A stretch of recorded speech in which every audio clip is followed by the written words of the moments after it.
Hi everyone, welcome to my channel. So I recently came to the realization that it's been a while since I last drew a bird for the channel, so clearly this is long overdue. What you're seeing here is me basically just messing around in my sketchbook as I do a practice sketch of a cute little puffin as a way to get back into bird drawing a little bit. And of course, I recorded the process for you, and I will do what I can to explain it to you. Okay, so when I'm drawing birds, I like to start with the beak because from there I'm able to get a good gauge of how much space on the page the bird should be taking up, as well as the position of the bird on the page. And then from there, I usually move on to the head and the back, just whatever is connected from there. So in this particular illustration, I did that. I did the head, the back, and now I'm working on the chest plumage. And to do that, I don't want to use any harsh lines or thick lines, so I'm just doing little dashes kind of to create this feathery effect. Then I decided that the back was too low, that the head and the back was too low, so I adjusted it. And we have the benefit with the image that I'm working from that the back of the puffin is black. It's jet black, it's so dark, so any adjustments that I need to make to that area can be done. It doesn't matter if you mess up, you can fix it, it'll all be black afterwards anyway. Then I'm adding the little details to the beak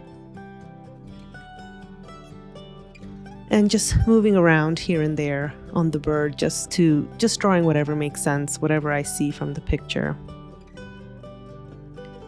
I'm adding little dashes to, again, work on the feathery aspects of the chest.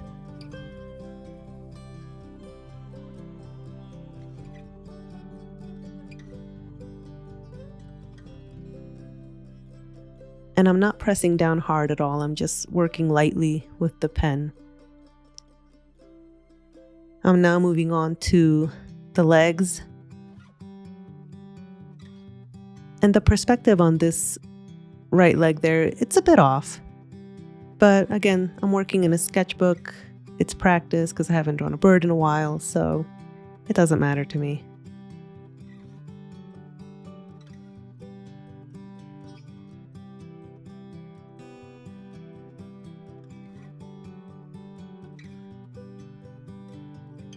I'm working on the right leg or the left leg, the way we're looking at it.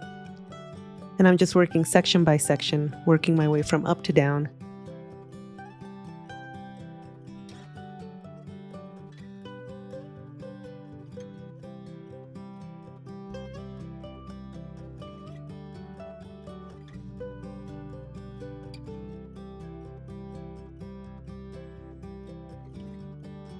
I'm also adding a little bit of shading here and there, just wherever it makes sense.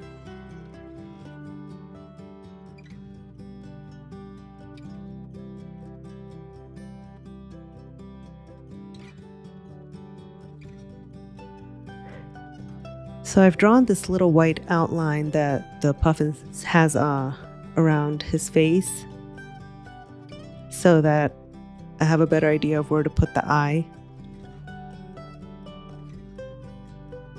And I'm adjusting the head some more.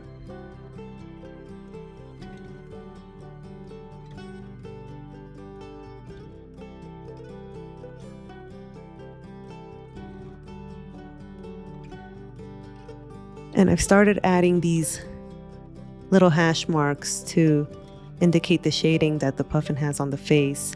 And then from there, I'm moving on to the black part of the back, just filling it in with long strokes.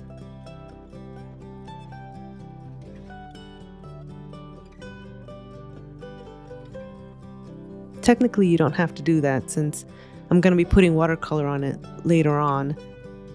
I could just leave that blank and fill it in with the watercolor, but because I wanted to hide that incorrect line from before, that's the main reason why I'm filling it in. And then also, if you're not adding watercolor, then you do want to fill it in to leave it as a completed sketch without watercolor. From there, I move on to the rocks. I love drawing rocks, as weird as that sounds, just because you have so much liberty when it comes to the rocks. You can do it pretty much any way you want to. And as long as you shade it in a way that makes sense, then it will look like a rock. It kind of doesn't really matter how you draw it. It does take some practice, but once you get it, then you've got it. And you don't have to even think about it anymore. Here I'm doing some very light strokes, little outlines to kind of just make a note to myself of where I want to shade it in as I go along.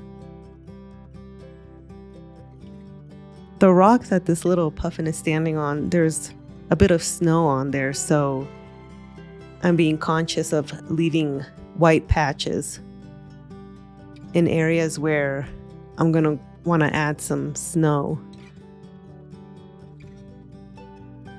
And I'm using just your basic hatching and cross hatching to shade the areas of the rock.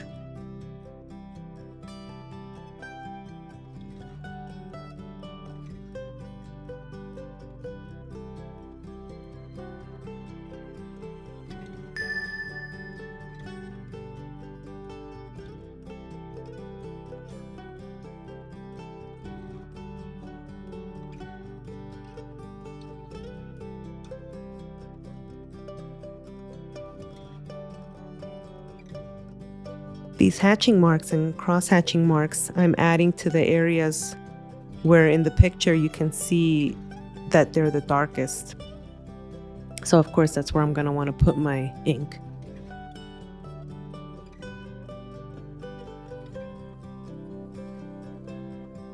And I'm not pressing down hard, I'm just working very loosely. Putting in light strokes, making it very sketchy.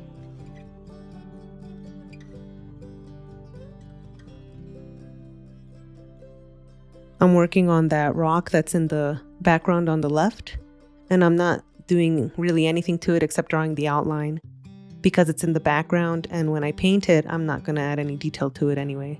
So I just left it like that. Now we're moving on to the watercolors, and I'm using my little pocket set of the W&N Cotman. And I'm mixing with the use of yellow ochre and burnt sienna, a sort of skin color.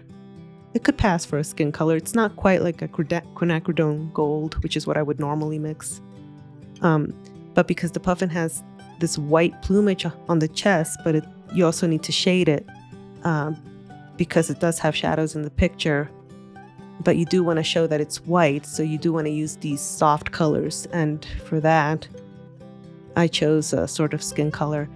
And then I'm adding a little bit of blue because in the picture you do see some blue shading in the white plumage. So I'm just using a straight up ultramarine for that. Very watered down. Everything's very, very watered down at this point. Just to make it nice and light. Then I'm using, what is that? Cadmium Yellow Hue for the legs and the little flippers. And then I'm going in with Cadmium Red Pale Hue for the orange.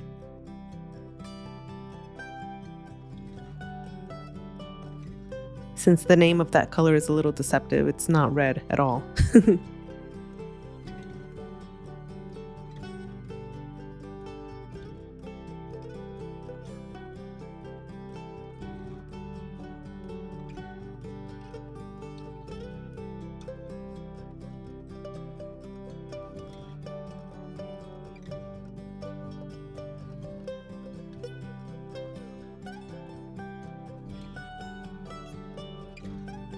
I'm also adding a very, very watered down version of that orangey color to the white plumage. I've added some of that yellow to the beak, as well as the orange tint. Just following the outlines that I drew with the pen. I'm switching to a smaller brush, a size 2. I think I was using a size 6 earlier. And again, all the materials that I use, as always, will be listed down in the description box. With the size 2 brush, I'm working on the little details of the beak, the eye, and I'm just using that orange color. And to add a darker tone, I'm adding Ultramarine and Alizarin Crimson, just to make a darker value of the orange.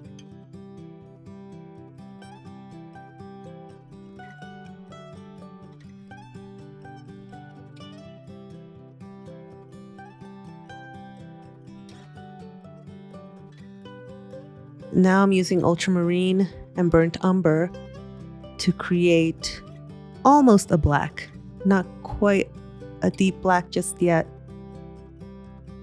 but not quite a Payne's gray either. It's just a very light version of a black. And I'm working on the back feathers.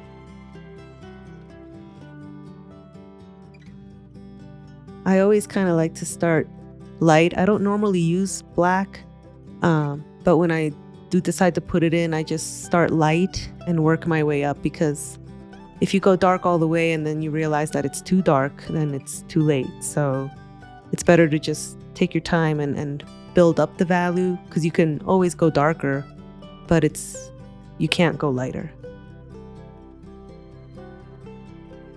And here I decided that I did need it a little bit darker, so I just mixed it again with higher ratios of each color and a little bit less water.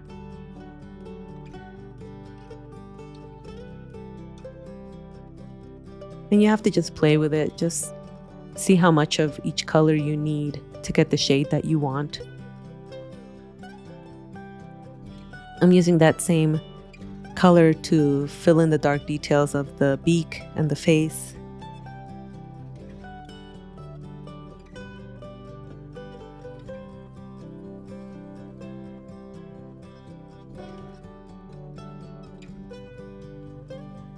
And I'm taking a little bit of Ultramarine for that little tiny chest plumage that's sticking out at the neck area.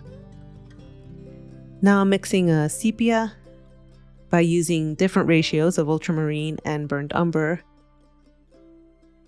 and adding a lot of water to it, because I'm using that color for that background rock. And I don't want to put too much emphasis on that rock, so I just watered down that sepia mix. I do put a couple layers on the rock, but it's still very light.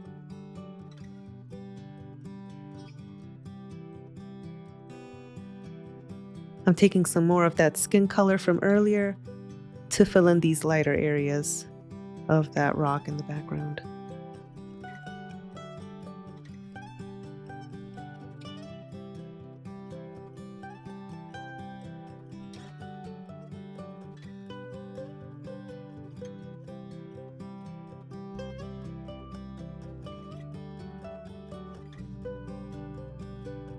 And then here, I thought I was recording. I thought that it was recording, and it was not. So you missed the whole background and the foreground rocks that the puffin is standing on, but it's okay. All I did was add patches of very watered down burnt sienna on the rocks and some of that sepia mixture to the shaded areas. And to bring out some of that snow that you see in the picture, I've pulled out my white gouache and I'm just grabbing it with the brush directly from the tube and making little white patches just to make the snow stand out.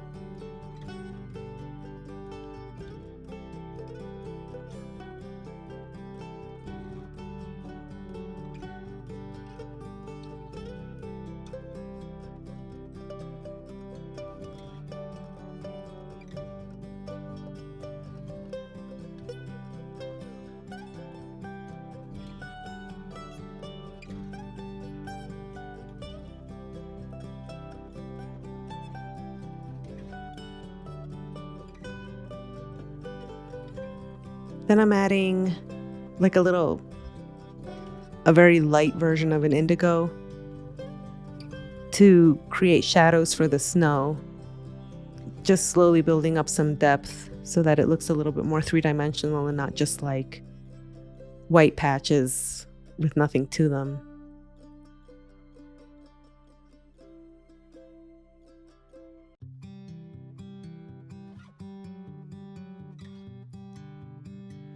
Then I grabbed my white paint marker because I decided that I wasn't happy with the beak. It was looking a little bit too narrow.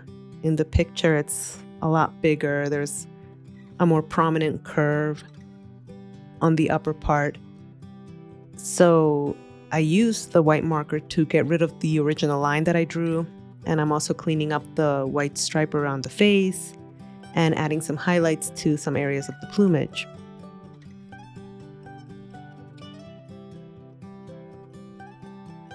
So once I have everything kind of erased that I wanted to get rid of, I go back in with the pen and I redraw the areas that I feel need redrawing. So that's one quick and easy way to just change things around or correct mistakes or whatever you want to do with it. And I'm putting some of that warm yellow, that Cadmium Yellow Hue, to the beak, and I'm going back in with the Cadmium Red Pale Hue, which is my orange. And I'm just repainting. I'm painting right over the white. It'll take the paint, it's not a problem. And I switched to a size 0 brush to do that actually. Then I was looking at the rocks and I decided that it was way too much snow. There's not that much snow in the picture, so I'm going over it with the burnt sienna. And it's lifting up some of that gouache, so it's actually blending in really nice.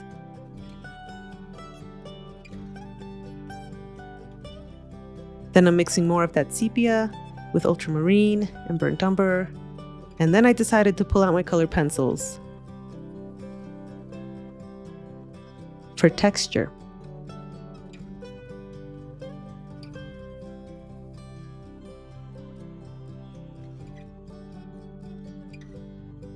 And the color pencil works right over it. You can color over the watercolor, you can color over the gouache,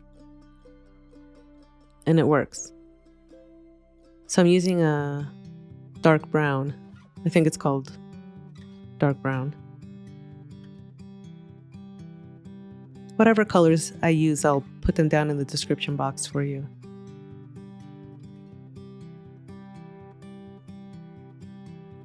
So I'm building up the shadows with that brown for depth, and then I'm using a yellow just to brighten up those lighter areas on the beak and on the legs and little flippers. And I'm using orange. I'm using a cerulean blue.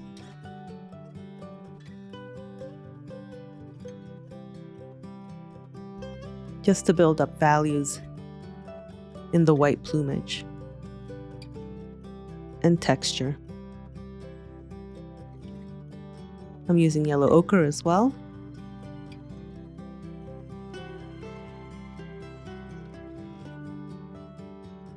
And I'm using the side of the point.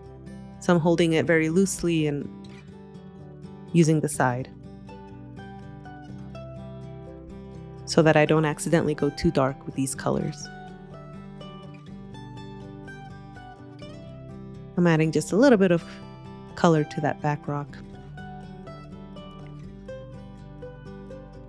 Now I'm using a Sienna brown to add a lighter shade of brown to the rocks to make that snow pop out a bit more so that it looks more like snow.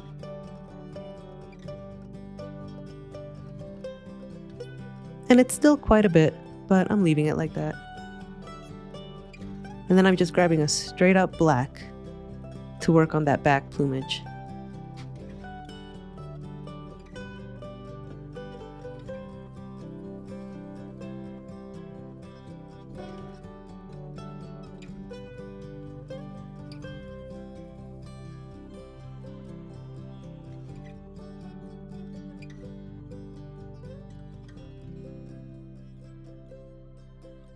And I'm basically just filling it all in. And that's it. Oh, I lied. I added a little yellow ochre here and there. And some cerulean blue. Very lightly. Now I'm done. Here's a close-up. So yeah, just me messing around in my sketchbook, practicing. But maybe you get some ideas. Maybe you're inspired. You don't have to just stick to one medium. Use whatever you've got. Experiment. Have fun with it. Thanks for being here. Thanks for watching, and I will see you in the next one. Bye, guys.